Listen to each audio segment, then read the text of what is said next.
Silence. 11th standard प्रत्येक boys प्रत्येक गर्ल्सला आता सांगतोय जे सकाळी ग्राउंडला नाही होते त्यांच्यासाठी आहे. At the time of moving तुमच्याकडे कोणता पण गोल्ड, सोना, चांदी, हिरा, मोती, पैसे असा वस्तू आहे त्याला आपल्या सोबत घरी घेऊन जावा. अकॅडमी चरबी लॉकरात ठेवलेले यायचं नंतर गायब झालं. आधीच सांगतोय कोणती पण गोष्ट जो व्हॅल्युएबल आहे त्याला सोबत घेऊन जावं.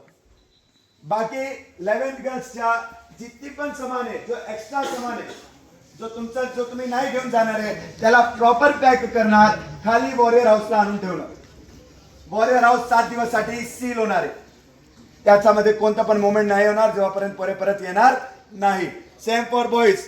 11th बॉईज साठी गरुड आणि गुरु हाऊसच्या मागची बाल्कनी त्याच्यामध्ये पूर्ण सामान ठेवायचं विथ युअर टॅग. तिकडे मी हात कॅमेरा लावतो, हिडन कॅमेरा.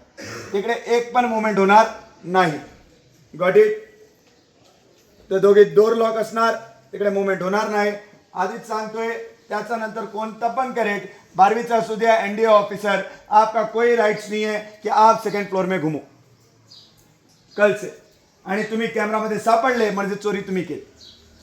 आधीच सांगतोय तुमचा फ्लोर आहे 4th, 3rd, तुम्ही तिकडेच असणार. Got it. Yes, sir. Got it. Yes, sir. Directly move to respective classroom.